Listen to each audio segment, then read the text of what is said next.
What's good, everyone? Today we're diving deep into something that's going to blow your mind. We're talking about the forbidden fruit. You know, that apple that got Adam and Eve kicked out of paradise. Well, what if I told you it was never an apple at all? What if the thing that cracked open human consciousness for the very first time was something completely different? Something that grows in the shadows, feeds on death, and contains compounds specifically designed to expand your mind? I'm talking about mushrooms. And this isn't some stoner theory. This is backed by science, history, and some of the smartest people on the planet. Let's get into it. The garden wasn't what you think. Picture Eden for a second. Not some tropical paradise with lions and lambs chilling together. Think of it as a state of mind. Adam and Eve weren't just physically naked. They were mentally unconscious. No shame, no self-awareness, no questions. They were living in pure biological bliss, without any psychological complexity. They walked with God, because they were still unified with divine consciousness. No separation, no ego, no rebellion, just pure, programmed innocence. Then the serpent shows up. And here's the thing. The serpent isn't offering them evil. It's offering them sight. Your eyes will be opened, it says. You'll be like God, knowing good and evil. This isn't temptation toward wickedness. This is initiation into awareness. And the vehicle for this awakening, not some convenient apple hanging at eye level, something that emerges from decay, grows in darkness, and contains the exact chemical compounds needed to crack open human consciousness. A mushroom. Why the apple story never made sense. Think about it. Trees don't grow moral awareness. They grow fruit for reproduction. There's nothing in an apple that would fundamentally alter your consciousness, and the punishment doesn't fit the crime. Right? You eat a piece of fruit and suddenly there's death, suffering, and exile from paradise. That's insane. But if we're talking about a psychoactive mushroom, everything clicks into place. Mushrooms fit the Genesis narrative perfectly. They grow from death, literally feeding on decay and breakdown. They appear overnight, just like sudden consciousness can hit you out of nowhere. And they contain psilocybin, a compound that doesn't just alter perception, it expands it completely. Users consistently report experiencing unity with the universe, direct communication with divine intelligence, and profound insights into the nature of reality. Sound familiar? That's exactly what Genesis describes. Adam and Eve suddenly gaining knowledge of good and evil, becoming self-aware, fundamentally changing their relationship with reality. That's not an apple experience. That's a psychedelic experience. The science backs this up. Modern neuroscience proves what ancient people knew. Psilocybin increases neural connectivity between brain regions that normally don't talk to each other. It dissolves the default mode network responsible for your ego and self-awareness. It creates lasting changes in personality and generates mystical experiences that users describe as more real than real. And here's where it gets wild.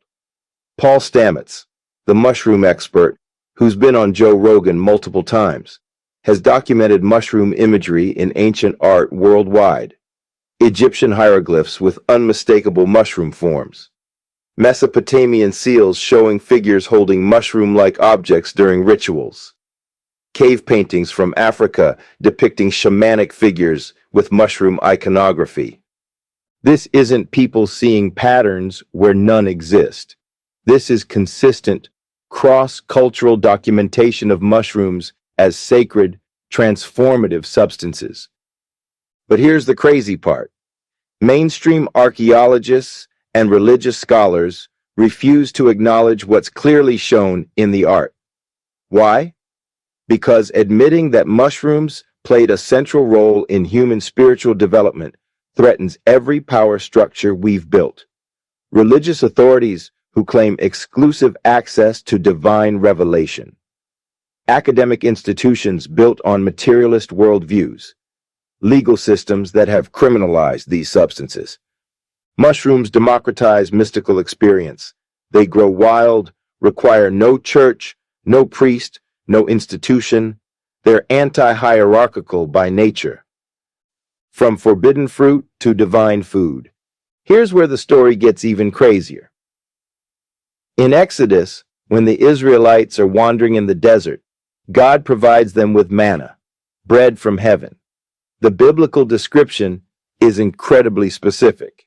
It appears overnight like dew, must be gathered before sunrise, or it disappears, spoils within a day if not consumed, tastes like honey wafers, rains down from heaven but collects on the earth, cannot be stored except through divine intervention. This isn't wheat, this isn't barley, this is mushroom behavior. So we have two opposing mushroom narratives in Scripture. In Genesis, the mushroom as forbidden knowledge that causes the fall. In Exodus, the mushroom as divine sustenance that keeps the chosen people alive. This isn't contradiction, it's initiation.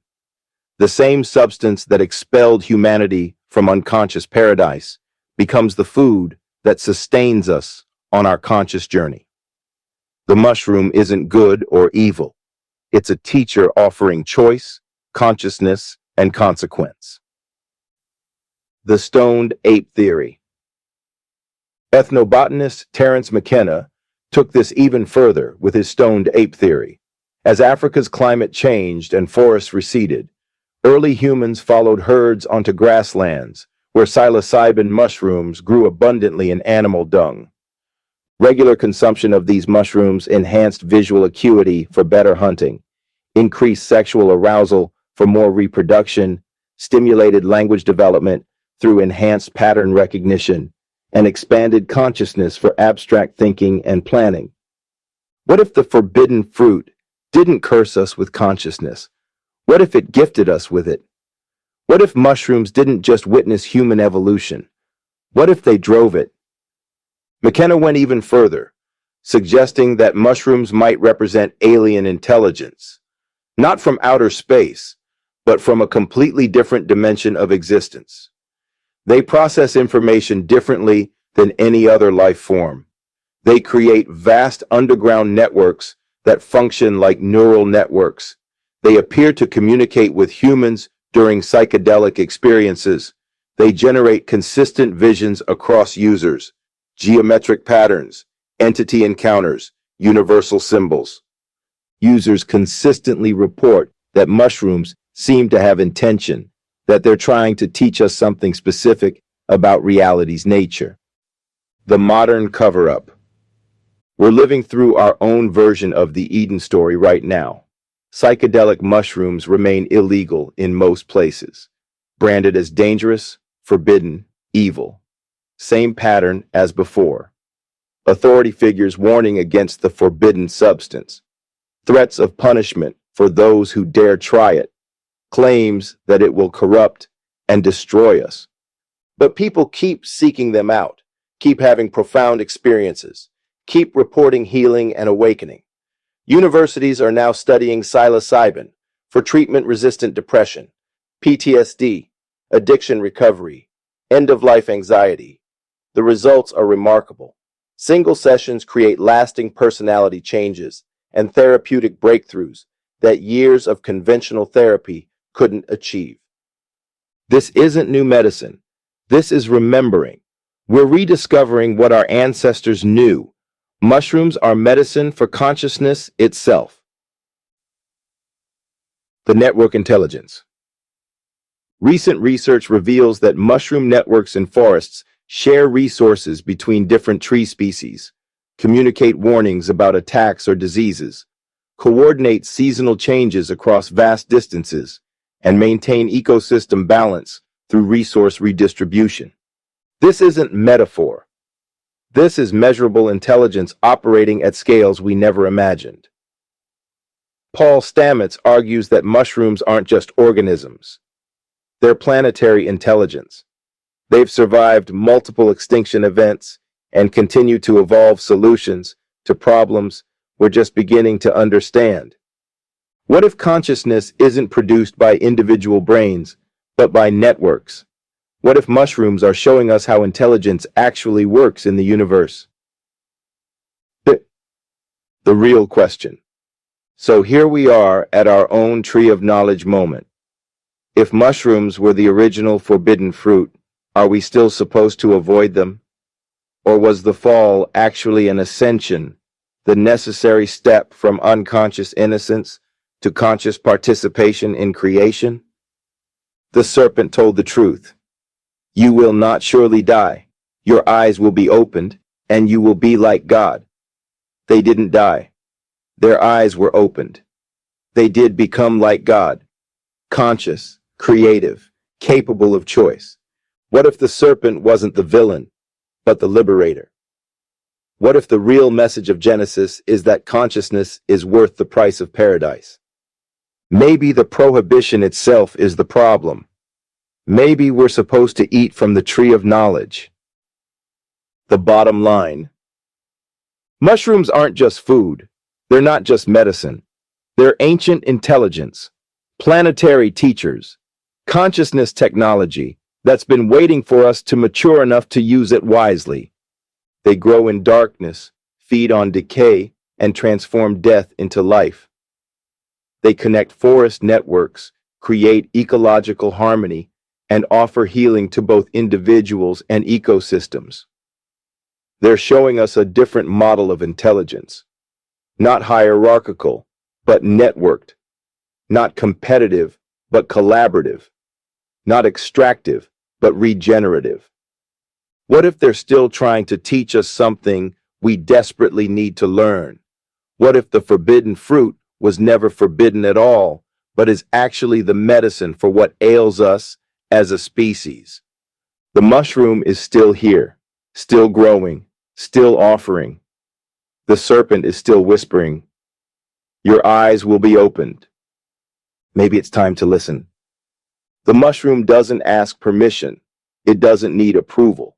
It grows where it will, when it will, offering its gifts to those brave enough to receive them. It's been waiting for us to evolve beyond our fear of our own consciousness. Maybe that evolution starts now. End of episode. Thanks for listening, and remember, question everything, especially the stories you've been told since childhood. Sometimes the forbidden fruit is exactly what you need to wake up.